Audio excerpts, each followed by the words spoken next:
The broadcast is now starting. All attendees are in listen-only mode. Good afternoon, good morning, wherever you guys are. It's Mark from SolidCAM. We'll be doing SolidCAM Live today. It's a half-hour free training session that we're providing during this period up until right now, May 1st. And with me is Kevin. How you doing, Kevin? Hey, guys. So today, I guess a little more catch up on the questions. We had a question from one of our attendees on a tool holder in SolidVerify.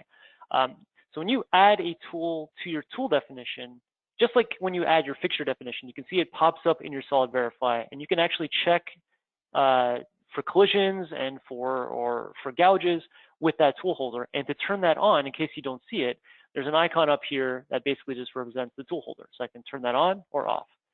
Now, this being off doesn't mean that it's not still gouge checking. All that really means is that we don't see it. It's only for maybe when the tool is inside the part and we kind of get a better visual. It's kind of the same reason why we can turn the tool off as well. The tool will still actually do stuff on the part. If I press play, you can see the material still being removed.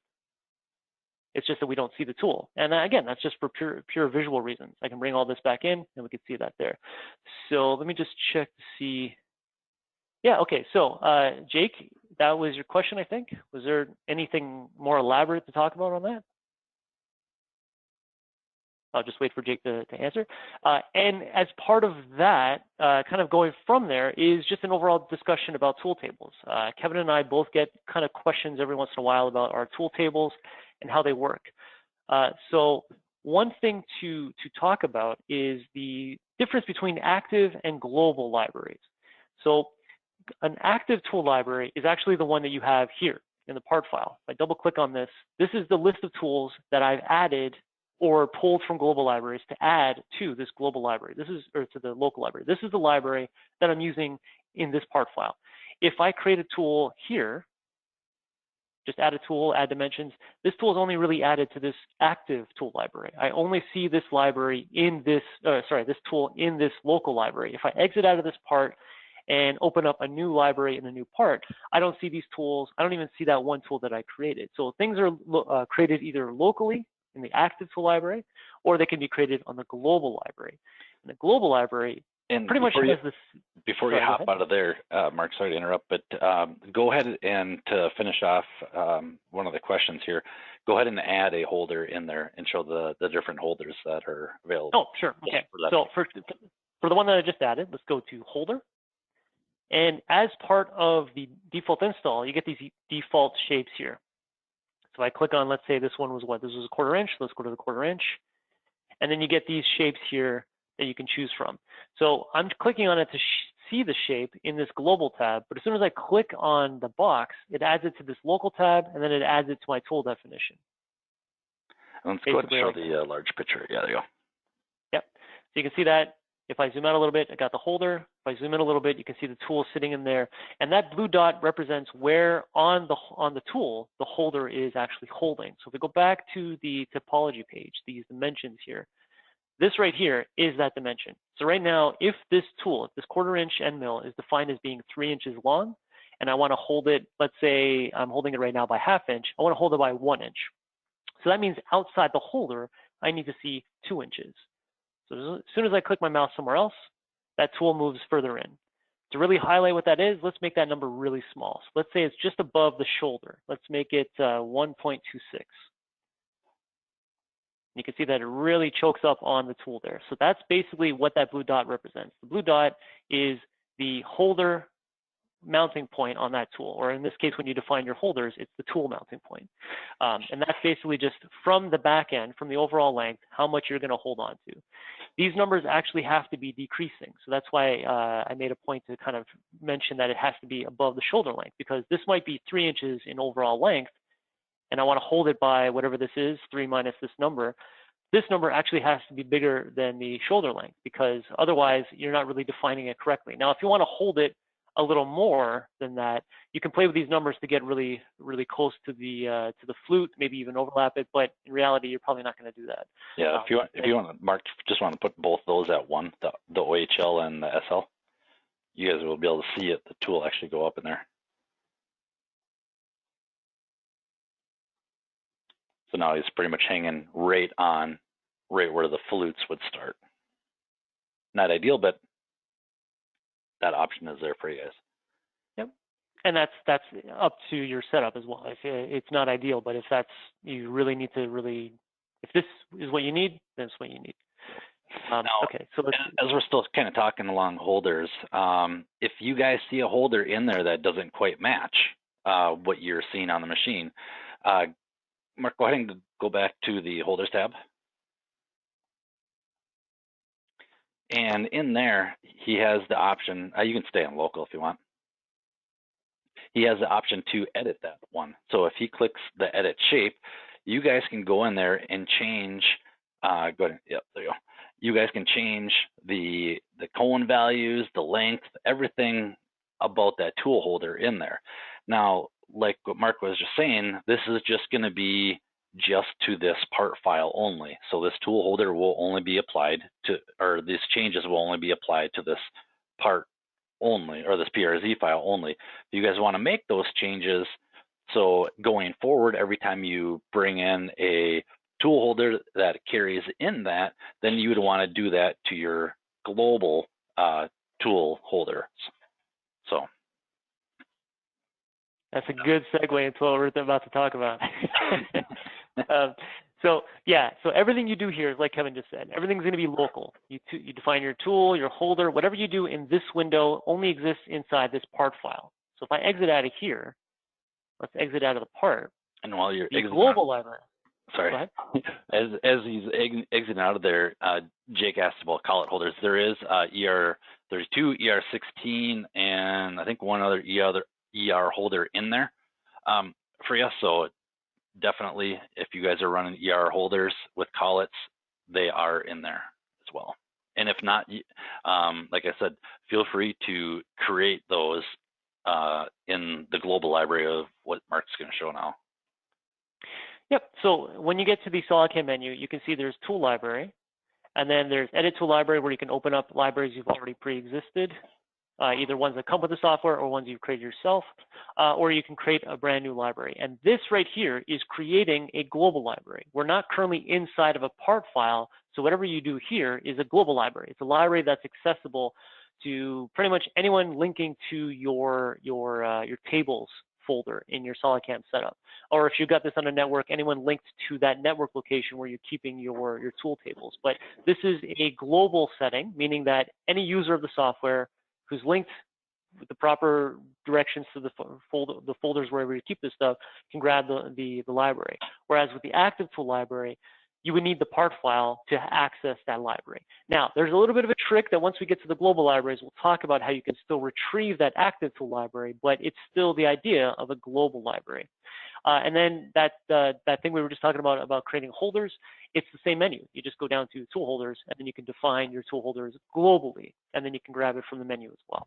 But let's go to tool library. So I'll just make a mill turn so we can talk about both milling and turning tools. It brings up this menu here. Sorry, Kevin, go ahead. Nope, sorry. I feel like I keep interrupting you, but got some good points in here. So, Jake, I'm going to pick on you. Jake works in a very large company. They've got 15 different programmers using SolidCAM. What they can do in the scenario is right now, right where Mark has specified the path of see user public documents, SolidCAM 2020, you guys can actually put this on the network. And we definitely urge you to put this on the network, because if Jake is grabbing tools from his own tool library that is just on his computer, and Dana is pulling tools from her library that are the same but maybe different feeds and speeds, they're not linking to each other. So definitely put these up on you guys' network, so everybody, if it's just a one-man band, just one guy doing all the programming, that's fine. Keep it local. Don't worry about putting it on the server. But if you guys have multiple programmers in a company, and this is what we used to do where I used to work, is put it up on the network so everybody has access to those, and any changes that you make to that tool reflect back to the global library, which everybody has access to. a really good point about this address right here, because this is the default location, but as Kevin said, if you are in a company where everyone has to share this stuff, then it's really good to put it on the network, because then it's seamless on your end, because all you're doing is just adding an address here, and you're going to pull from the same library location as if it was local, but now everyone does the same thing. And when you update that global library, it updates everybody's copy of that library. It's not really a copy. You're updating the sole version of that folder, that file that everyone's referencing. So one thing that I used to do is once we get into this window is I define a tool table or a tool library that has all the tools that would be in my tool changer. That way I know to not have to add new tools so the guys don't have to do a new setup. They just keep replacing the same tools and I just keep programming with the same tools. So if we shared a tool library, then pretty much everybody's using that same set of 20 tools and then nobody's changing what's on that list. Or if they do change it, then everyone has the same copy so that they're aware of the change. Now, in this window, you can actually give your tool library a name. So let's just give it a name here. We'll just call it SC Live. And like Kevin said, there's the address to where that could be kept, or I can save this in a completely different location. Let's say it is a local library, maybe not on the network, but it's for a specific job. So I want to make sure I keep this tool library in a specific job folder. You have that ability. You can just link and save it wherever you like.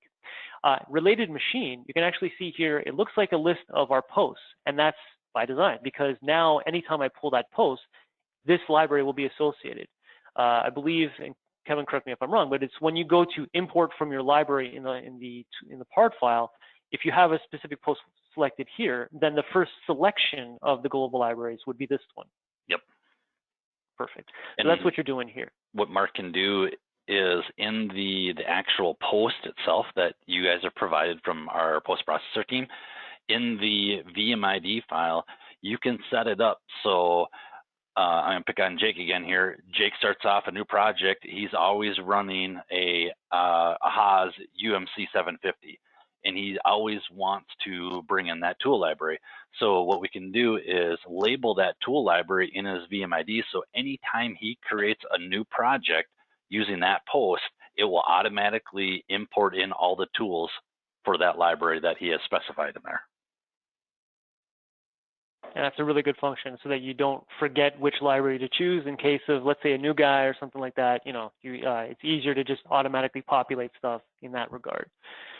So this window is exactly the same as the active tool library. I can go over here, I can click Add Tool, choose my type of tool, add my holders, everything that we did. But when I save this library, it's saving it globally. This is a library that is accessible by every user of SolidCAM in the company, by everyone who's pulling a library from the global setting. In the case of turning tools, I believe the only limitation you'll get is you can't really tell it the mounting because you don't know what machine this is going on yet. So you can't really mount it unless you're specifically locating it to a machine. But all the information that you would do locally in the active tool library, you can do here.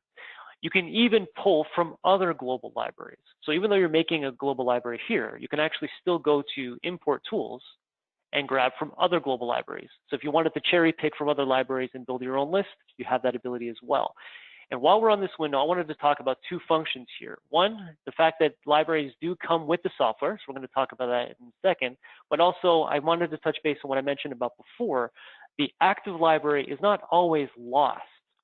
What you can do is instead of the library type being the TAB format, which is basically every library that you create is a TAB format, you can actually click on the CAM format, or in this case, the extension is PRT.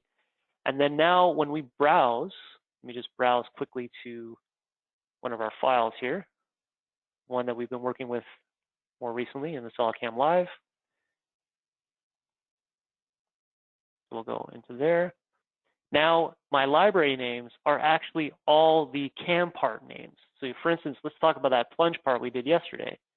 That plunge part, we only use those two tools. Now it exists in this interface as a tool library. I can go into that CAM part and grab those tools. So if I were making tools on the fly, you know, just I need this tool right now, I don't want to have to go and build a global library just to grab it. It is in this part file, and now I can grab it from that part file and cherry pick it into my folder here. And in this window here, when you're doing import from the global library, you actually have two functions. You can either import just the selected tool, so the one that's highlighted in blue, or you can select everything from the library. So this is what I was referring to earlier. I would make a list of 20 tools that are about to go on my HOS, and then I always use the same 20 tools. So when I pull that library, I just have to say import everything. And then what happens is that imports all of those into this list that I'm creating here. Let's go back to that list real quick, and let's talk about the libraries that actually come with the software. So you can see that there's some really basic ones. A list of center drills, which is what we're seeing here. A list of face mills. There's even a list that's called general that has many different tools on here. And when you're looking at a tool list that has 1,000 tools or more, rather than scrolling through here trying to find what you're looking for, you can actually use these triangles as filters. So let's say I'm looking for a 1/2-inch flat end mill. I'll go to the tool type and say, of the entire list, these are all the types in this list, I'm only looking for the flat end mill. Click OK, and it filters this list to only showing me the flat end mills, that one definition type. All the sizes, all the parameters, but it's limiting it to just the flat end mills. Now I can go to diameter and do the same thing. Let's say we're looking from 1/2-inch to maybe just 0.499. Let's really shrink it down. And then that shows me everything on this list that satisfies those two criteria. In this case, it's just tool 36. In this case, I'd click the white arrow, import tool 36, and you can see it's been added there. In this case, with the filters turned on, you can see the blue color there. In the case of a library that has 1,000 tools, just make sure you don't click on this blue arrow down here, or else you're going to import all 1,000 tools, and then that will just gum up your local library. One of the other types of libraries that are listed here is the SolidCAM master tool list for aluminum and for mild steel. These are actually unique. These were introduced, I'm not sure how long, but what I'm going to do is I'm actually going to push it over to Kevin, because Kevin was on the team, the US-based team that created both of those libraries. So get him to talk a little bit about what they're for, where they came from. These libraries came in about 2014.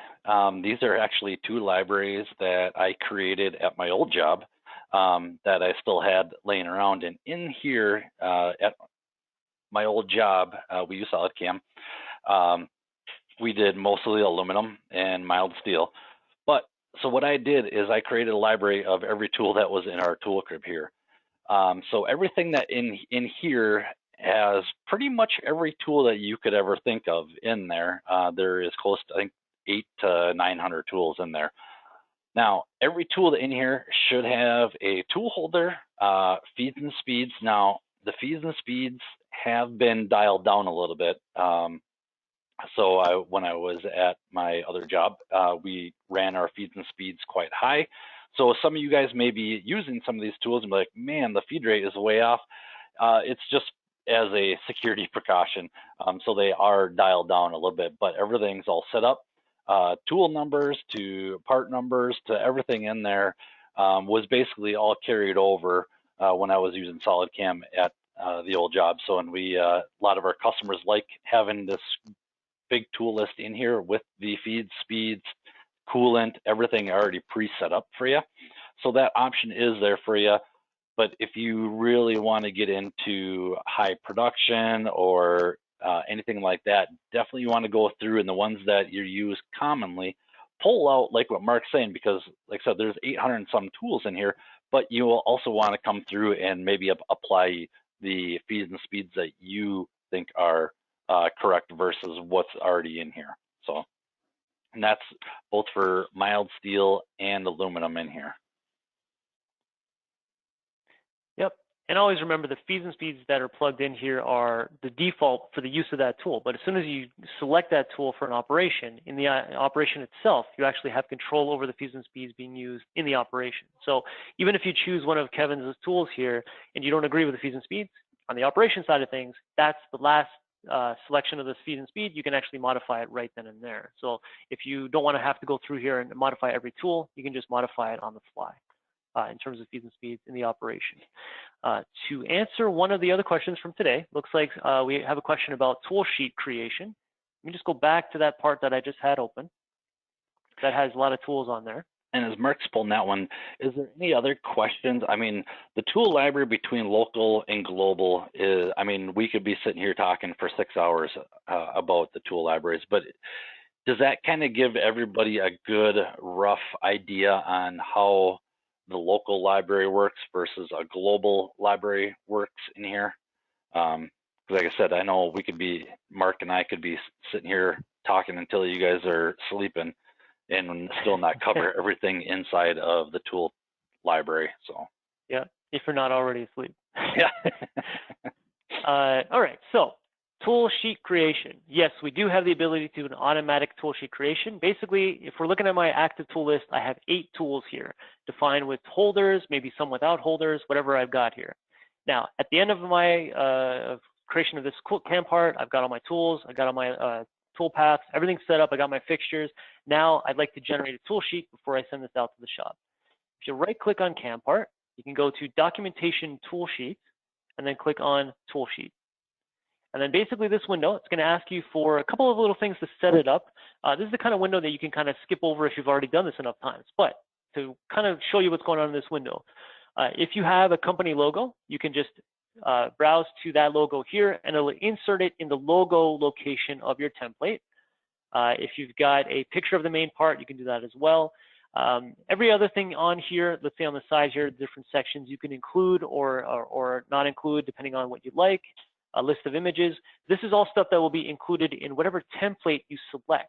So to select your template, there's a few that come with the software, and you can see that the style is really just the format that it comes in. So it's either a docx file, so like a Microsoft Word format file, an HTML, an RTF, Excel, either 2003, 2007.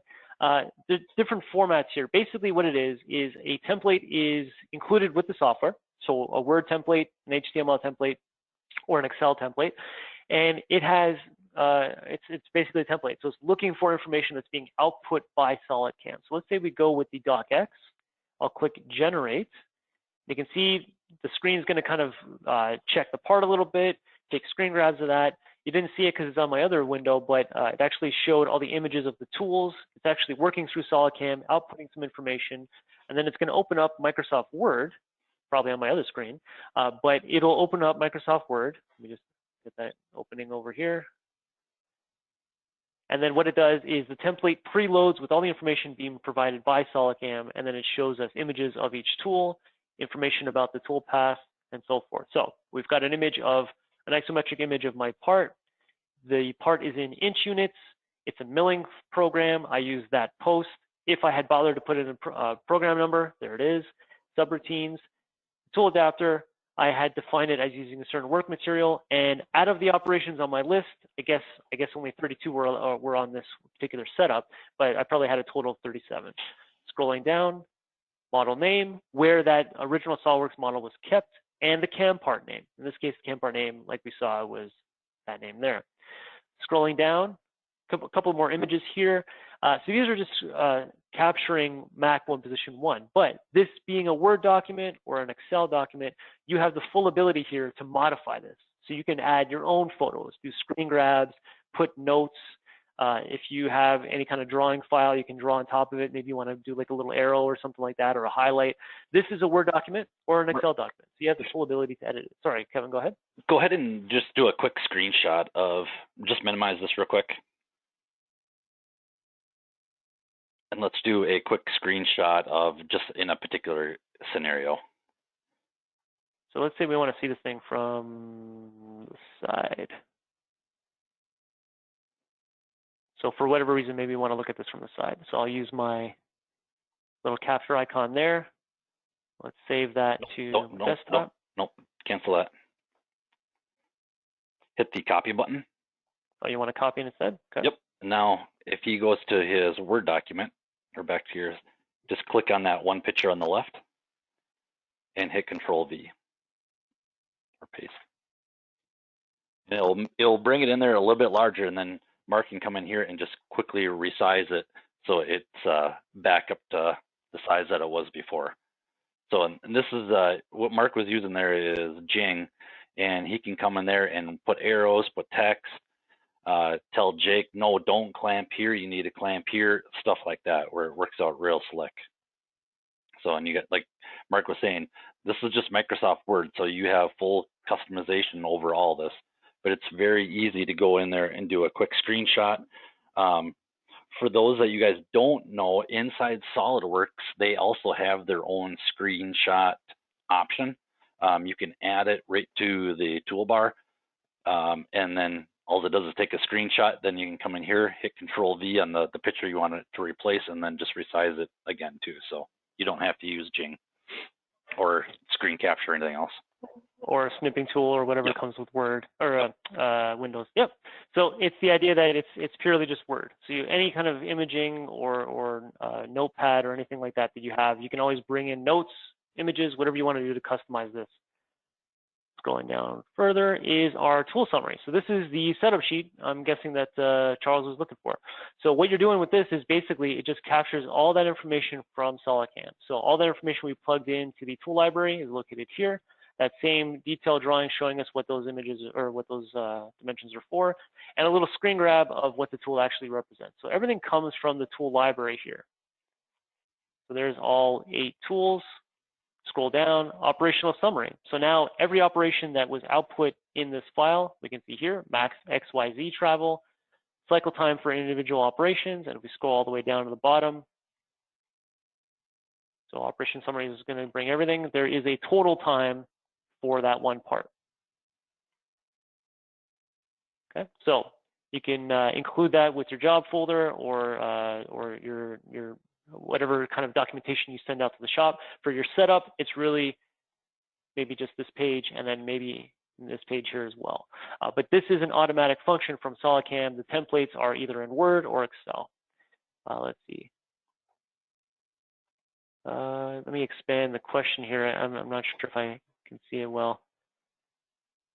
So to get back with, Brian had a question if we can copy holders and specs from one library to another library. And to answer that question, yes, Brian, you can. You can import it in from kind of like what Mark was showing, other jobs, as well as copying in from other files, as well as if your company has a, if you guys have a specific holder and they sent you a STL file of that holder, you guys can also add that in here as well. So that's pretty much the sky's the limit. Now, when it comes to tool adapter type, this is something that gets brought up every once in a while is, well, you know, I'm not using a Cat 40, I'm using a Cat 30. That is defined in your VMID file of your post processor. So if you guys are running across that, and you would like that changed so it represents correctly for you, just let your post processor guy know and they can make that change quickly in the VMID file as well. And then Mark, if you could go ahead and close the part tool table real quick, and let's open up that VMID file locally right here. It's going to show them where that tool table is.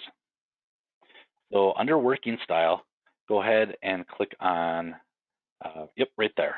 So right here is what I was telling you guys about, where if, you know, every time Jake brought in that part using his Haas UMC 750 post processor, it would automatically load these specific tool libraries. So, you know, what we had set up at my old job is we had a ton of CNC machines there. And like Mark was talking about, each one of those machines did have their own dedicated tooling that always stayed in that machine. So what we do is we set up the post to anytime we're using our Makino A51s or our Makino A55s, it would pull in those, the tools that were dedicated just to that machine only. So there was something else I was going to show you guys in here. I can't remember what it was now. Oh, I think it was the tool adapter type, but that's better to let our post guys handle that for you. Yeah, yeah. A lot of the stuff that's controlled here is created for you and us by the post team. So it's one of the things that's best to discuss with them, because they want to keep track of it as well. Because any changes that they do, they would like to keep a note of it in an internal system. Okay, let's exit out of here. I think we're at time. Yeah, okay. So today's session, I guess we'll end it here, unless there's any questions. If there are any questions, we'll save them for tomorrow's session. And like I said, this is a representation of the kind of work we do on a general training basis. So if you are interested in getting live one-on-one training, just give your salesperson a call. You can email me directly at my email. I'm about to put in the chat section there. And any questions for these sessions that we're having them every day at 2 p.m. Eastern time until May 1st, and maybe even further if you guys like it.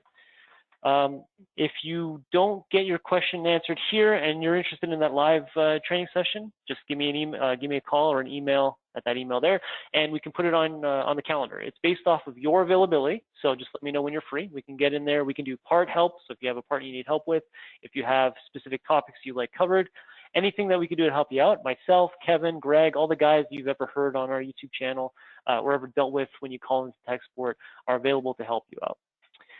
So we will, yeah, go ahead, Kevin. As soon as we get done with this dang quarantine, we'll be able to do on-site training again. And I love doing on-site training, guys. I love meeting you face to face. So. Yep, and we'll send Kevin out as soon as one of you guys ask for it. Okay, so we will meet again tomorrow at 2 p.m. Eastern time. Send me your questions if you have them. If not, stay safe. Everybody's family stay safe. We will talk to you tomorrow. Have a good day. See you guys.